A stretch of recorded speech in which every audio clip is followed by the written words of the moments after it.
Very good afternoon. Welcome back to Les Sables d'Olonne, where Storm Dara is just leaving us. So if you're indoors, a very warm welcome to our live English show. As ever, a truly international show at 1 month into the race.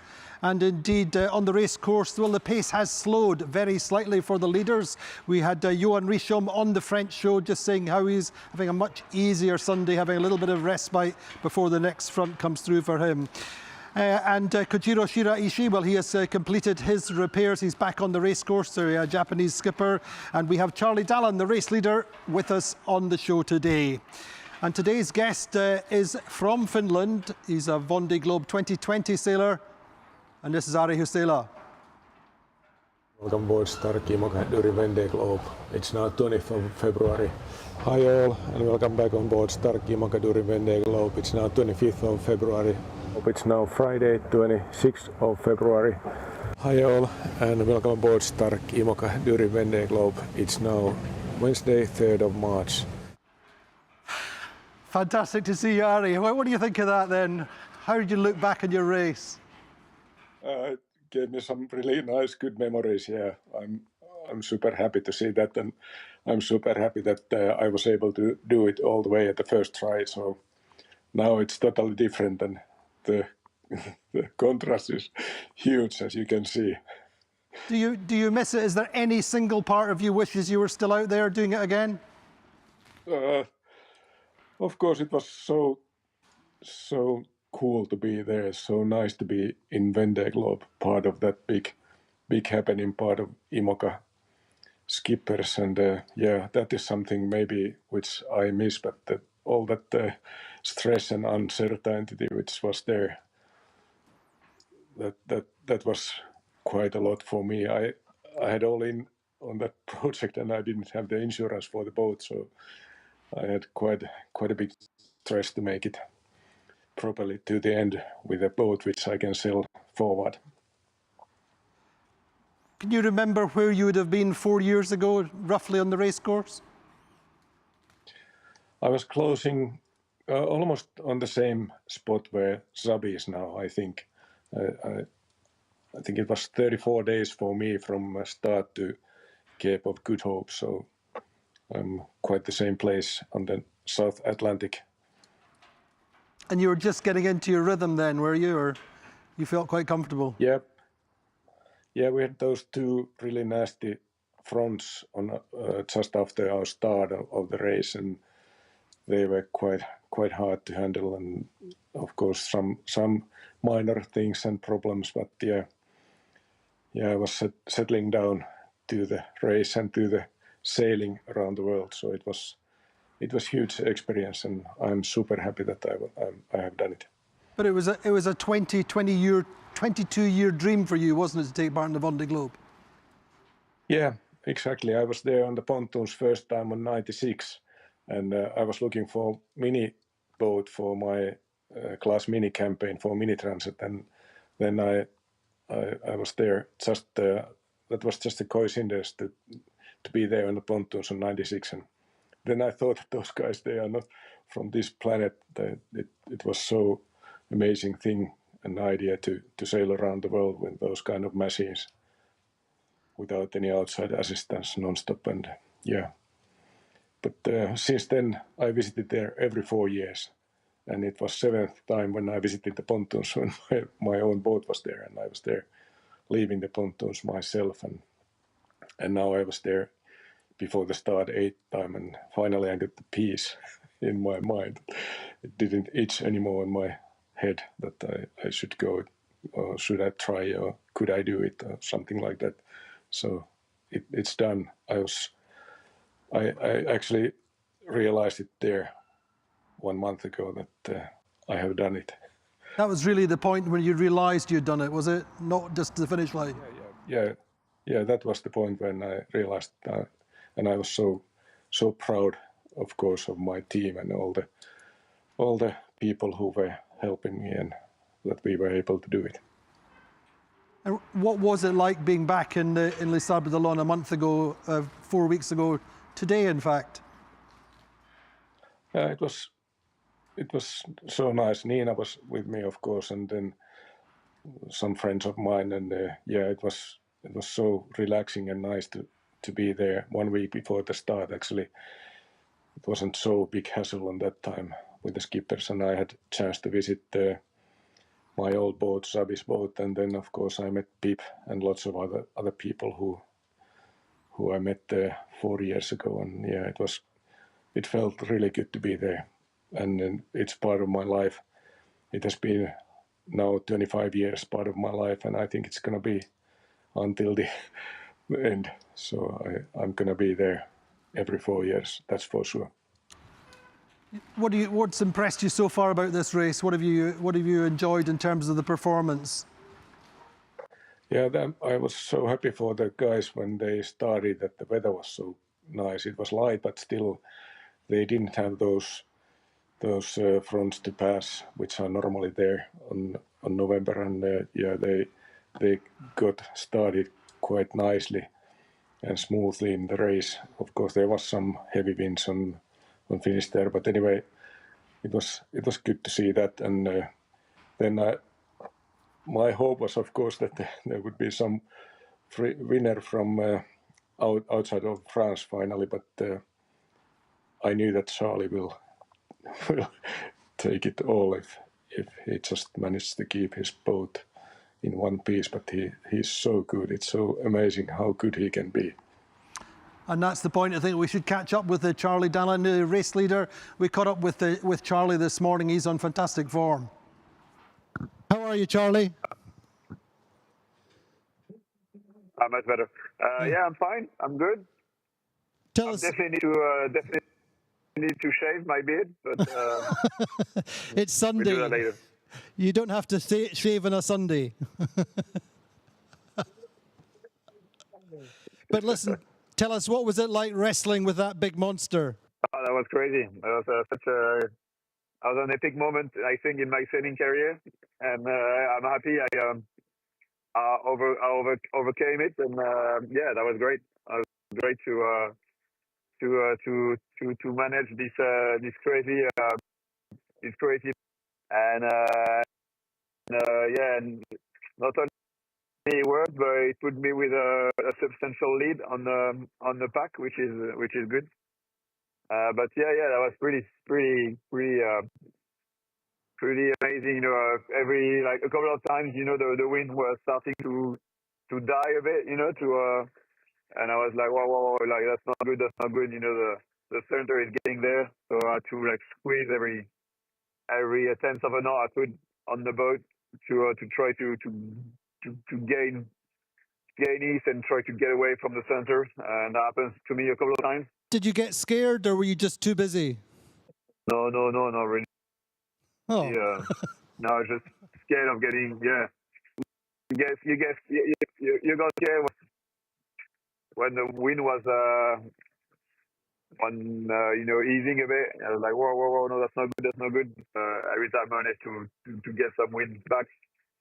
But no, yeah, I got scared at one point because basically when I took the decision, he looked okay.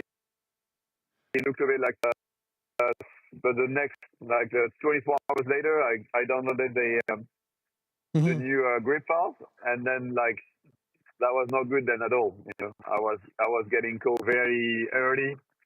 I was not managing to go through, and yeah, and I looked pretty bad. And but luckily the grip files went back to me managing to stay in front. So yeah, it all worked well, but yeah. So Ari Huusela, Charlie Dalin, a master at work, really, isn't he? He is so good. I can even imagine how good he is. He's so sovereign on his tactics and on his boat speed and on his preparation. Of course, it has to be done very thoroughly to be at that point where he is now.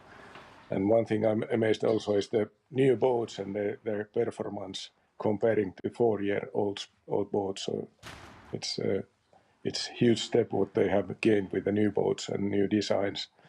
So that's also something amazing, and it makes the race and IMOCA class very interesting. Great, Ari. We're going to have a quick look at the weather, and this is some images from Chiral, one of the new boats on the racecourse, and a team, or sorry, a BU making some advances over yesterday as we go into the weather, and you can see why he is going pretty fast on Chiral. Yeah. So starting off with a very, very quick look just in terms of graphical representation of the difference between Armel Leclerc's pace in 2016. Looking first of all at when the boats were arriving at the Cape of Good Hope, you can see Charlie and Sebastian Simon. As they approached the Cape of Good Hope, then Armel was already here, and by comparison today, looking at Charlie catching right up with Armel Leclerc. Charlie has to be through the longitude of Cape Lewin tomorrow morning, about 8:15 UTC, something like that. It's going to be touch and go, but I think probably with the number of jibes he's going to have to do, he's probably going to just miss that record. In the meantime, looking at the animation for Charlie coming down the exclusion zone, multiple jibes today. A little bit easier for Sebastian Simon, but certainly the boats coming from the northeast, coming in at a better angle and having a more direct route. You can see a little bit of a gain perhaps to Johan Rischel, and certainly Jeremy Bayou and Chiral catching up some miles coming down from the north. But overall, so that's the situation for the leaders.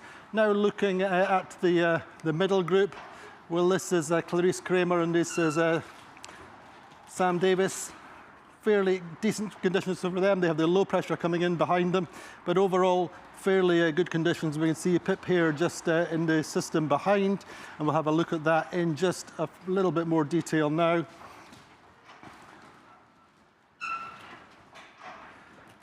And this is the boats further towards the back. Fairly decent conditions, although on this is Jean Le Cam on the top of this low pressure system, really sailing a nice angle, typical of Jean Le Cam, picking a great route across the top of the low pressure system. So really good conditions for him, just sailing a great race at the moment for Jean Le Cam. But that's the situation with the weather. Indeed, now hopefully we have Shabby, our sailor on board from Hungary, in fact, on New Europe. Shabby, how are you? Oh, look, there he is. Fantastic. Good to see you. Yeah, today, it's fantastic. I finally get on the top of the small low pressure system. I get some nice breeze already yesterday evening. So I have at the moment 20, 25, sometimes 28 knots of wind.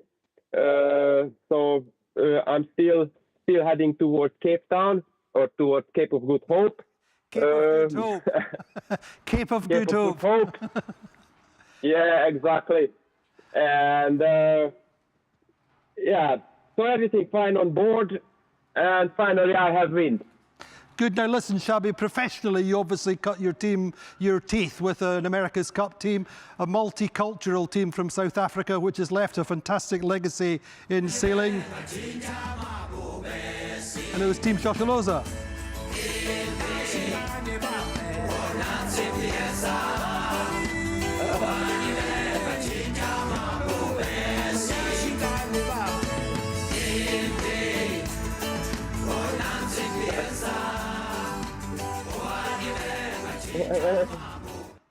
Happy days for you, Shabby. Happy songs, yes, I remember that, and we were listening a lot, and but listen, good memories. We have a very special guest for you. He's already sent you a few rude messages, but Mike Giles was a downwind trimmer with Shosholoza, and he's in Cape Town. Mike, say hello to Sabi. Hey, Sabi, how you going, mate? Utmost respect for you to what you're doing so far. I mean, you're a legend. Doesn't look like a legend, but I'm doing, yes. You know. What you're doing is absolutely just fantastic. It really is. I mean, credit to you. Everyone in Cape Town and everyone from Shosholoza has your back. And, you know, we all just think that you're doing a dream, and there's so many pieces of this puzzle that have to come together for you to get to the start line and to get around the world. And so far, you know, you're doing an amazing job. You really, really are. Mike, just tell us what your message to Shabby was. Yeah, I mean, basically, Sabi, you know, you've taken this thing on like a, you know, just like your Iron Man, and you've just got to take it step by step, you know, day by day, and just do that exactly the same approach. So I'm pretty sure that, you're going to get past Cape Town. You're not allowed to stop in Cape Town, all right? You've got to keep on going. It can wave you past Cape Town, but just keep on going step by step, and you'll go all the way around, mate. And we're super proud of you. Oh, thank you, Jazzy. Yes, exactly. This is what I'm focusing on. I'm sailing quite alone, separated from the fleet, but I'm focusing going step by step, and it's already a big adventure for me. So I hope I can go further than Cape Town. I hope so too. For sure. The other person who we've got with us today is Ari, who of course did the last Vendée Globe on your boat. Ari, say hello to Sabi. Hi, Sabi. It's great to see you there, hanging on and sailing so well and showing such a nice and good professional seamanship. So you're my hero. Just stay there and go on your style. It looks very good. Thank you, Ari. Thank you. Speak with the super happy sailor. So I must be also super happy on your boat. Now listen, but the mood is good. Sabi, obviously, Ari set you a target. You've got to beat his 116 days and 18 hours target to get back here to Les Sables d'Olonne. Now that's before Wednesday, the 5th of March. How do you feel about that? Yes, exactly. So I was making a history, you see, with this, setting up the benchmark for the Vendée Globe. So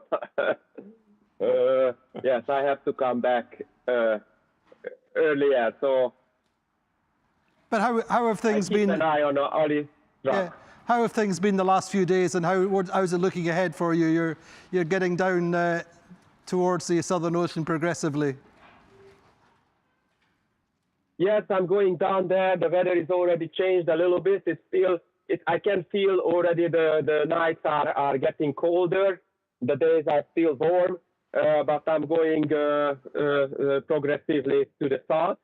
Yes, I see I have some low pressure system to build until the Cape, and then we will see, the sea state and the current there.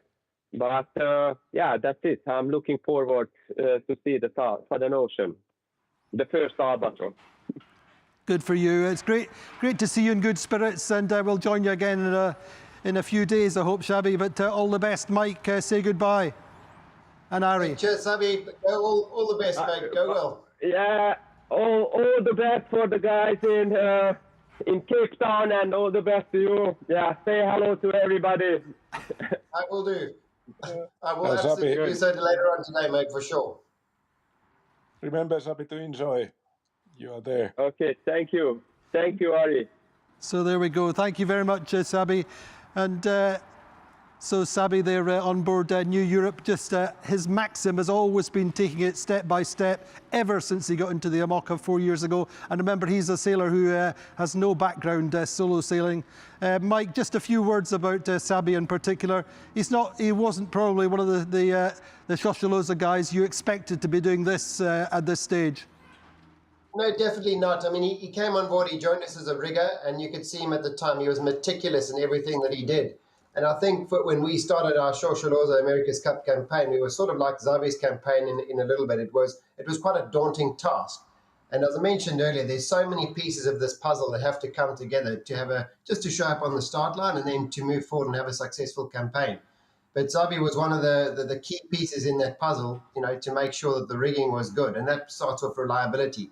So you could see in his headspace that he'll fix anything. I mean, he's got the due diligence to go out there to make sure that he can absolutely fix anything. So he might be a little bit weak on the sailing side, but I really believe that he'll go around the world for sure. He's got guts and determination. And if you look at his track record of his mindset of being able to do all the Ironman championships that he's got, if you tell anybody on a good day, go off and do a 4.2 kilometer swim, 180K bike ride followed by a marathon, it's quite a lot. It's a very daunting challenge to do in a day. So you've got to break that down into little mental challenges, and you can get through the whole event.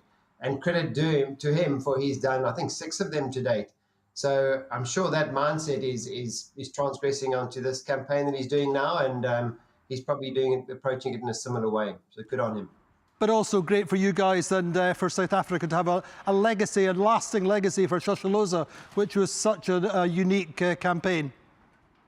Yeah, absolutely. You know, I mean, we're very supportive of this event in the Vendée Globe, and you know, being down in Cape Town, I think it's probably the first time that we haven't seen more boats stop in Cape Town, to be honest. Partly maybe due to the conditions at the start. It wasn't those big fronts that they had to get through. But you know, we don't really want to welcome anybody into Cape Town. Earlier today, we had to bring in Louis. I think he was a little bit dejected personally, but he was very happy to see the you know, his French short team that met him at the V&A waterfront. But also at the same time, you look at Zabi, that he's flying the flag. I think he's still flying the flag for Shosholoza, and he's going to come past, and we'll happily wave him past Cape Town. We certainly don't want to welcome him into Cape Town Harbour. I really hope that he finds it within himself, and his boat's reliable enough, and he can continue all the way around the world. That'll just be awesome. Really a great effort. You have given Louis Burton a suitable welcome considering the circumstances. Yeah, Louis came out this morning, and we had a team of people from the V&A waterfront, and Manuel Mendes and the shore crew took him out, and we took him the shore crew out to the boat, and he came in, and it's just this great emotion. You know, you see these guys coming in, and you'd expect them to feel really, really dejected, but I think those emotions probably are washed out a few days ago when he had to abandon. But now that he comes into Cape Town, he's seeing familiar faces, he's seeing French tourists that are just walking around the V&A waterfront, and there's a connection. So it's kind of like, I guess, us with Zabi and Shosholoza, but, you know, it sort of helps him get over this next step, you know, not finishing the Vendée and hopefully going on to do the next one. These are huge projects. They really, really are. And you guys know it more than anyone, you know, but it's, we don't like seeing them stopping in Cape Town, put it to that way. Absolutely. Mike, thank you so much for joining us. As I say, hopefully Louis is the only one that you have to welcome in this time. You guys down there do such a great job, as I say, when we have sailors who have to drop out, unfortunately. And in fact, one of these sailors 4 years ago was Sam Davies, who is on great form just now. She's going well in amongst the group, which are increasingly being called Boris's Angels. And this is Sam this morning. I'm good. All is well. It's freezing here tonight. 6 degrees Celsius inside the cockpit. The water's 5 degrees. Just approaching the plateau, the north of the Kerguelen Islands, still ahead of the slow, and sending it nicely with my little group of friends.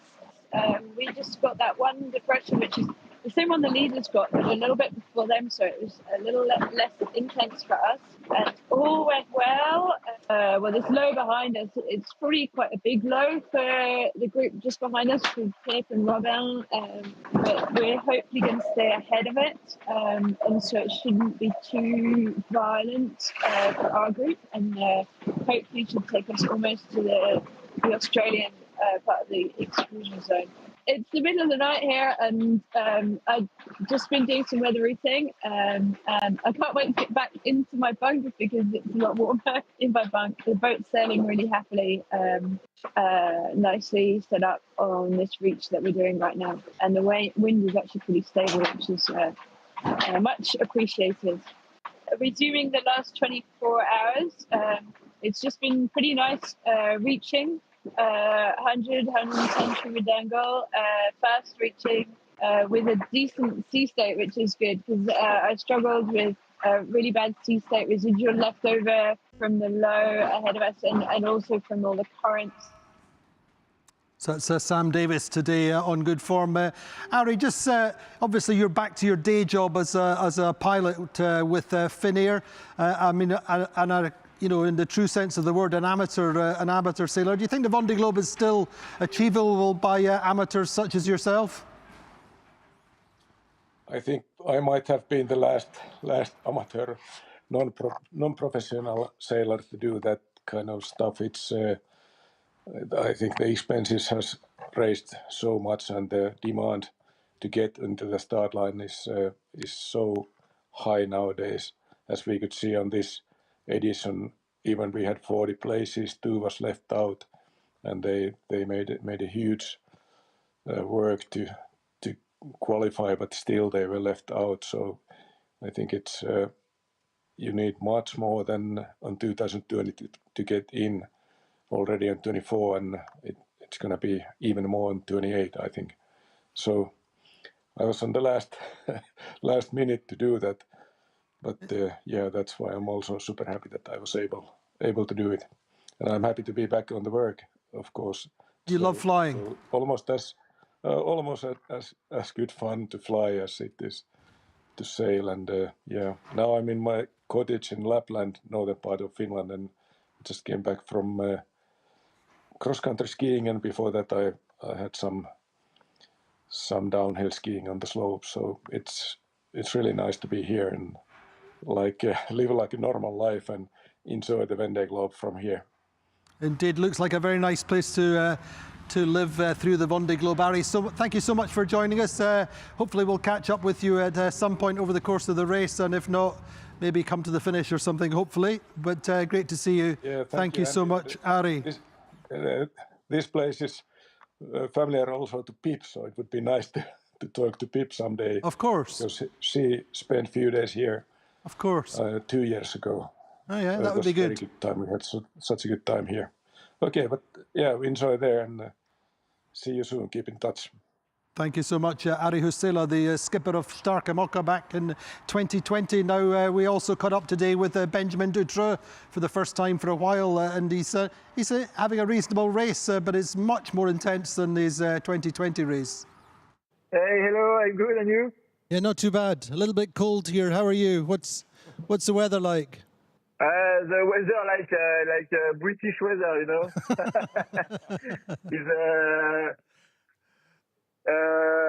In French we say purée de poire. I don't know we can say that in English, but yeah, it's a grey weather, lot of humidity.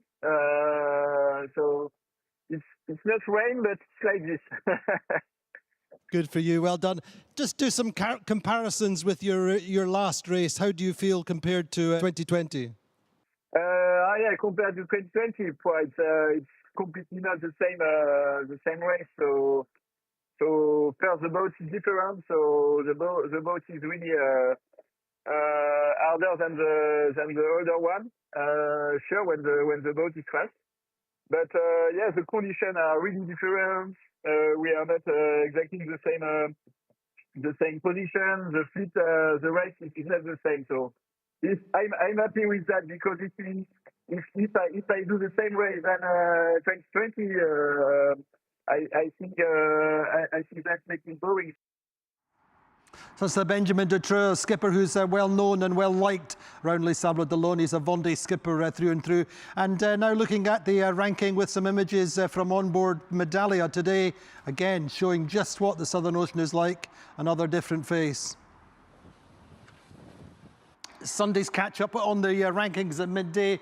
Well, Charlie Dalin, 256 miles ahead of Sébastien Simon. That's fairly static just now.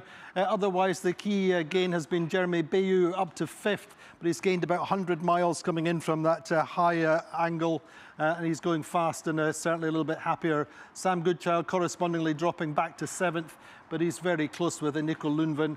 Paul Meha catching up just a little bit from behind. Otherwise, Yannick Besthaven in 9th, Justin Metro in 10th, Boris in 11th, Sam Davis in 12th, and Clarice Kramer in 13th. I think there's only about 50 miles or so between Justine and Clarice in that little group of 4. Then looking down the track a little bit, Pip here in 16th, dealing with that low pressure system this afternoon. Quite tough conditions for her, certainly in terms of sea state. Isabel Joschke in 19th, Alan Rura up in 20th now, so he's going a little bit better. Giancarlo Padotti 23rd on Prismian from Italy. Conrad Coleman, lighter breeze for him today, but he's in 29th and much happier. Oliver here in 32nd. Kojiro Shiraishi has completed his repairs to the battens and is back on the racecourse as of this morning and going at reasonable speeds. Our Japanese skipper in 33rd. Denis van Veenberg in 36th, and Jingkun Chu all approaching or getting in towards the Cape of Good Hope, and Shabby in 38th. Of course, 39th, 38th, who we caught up with today.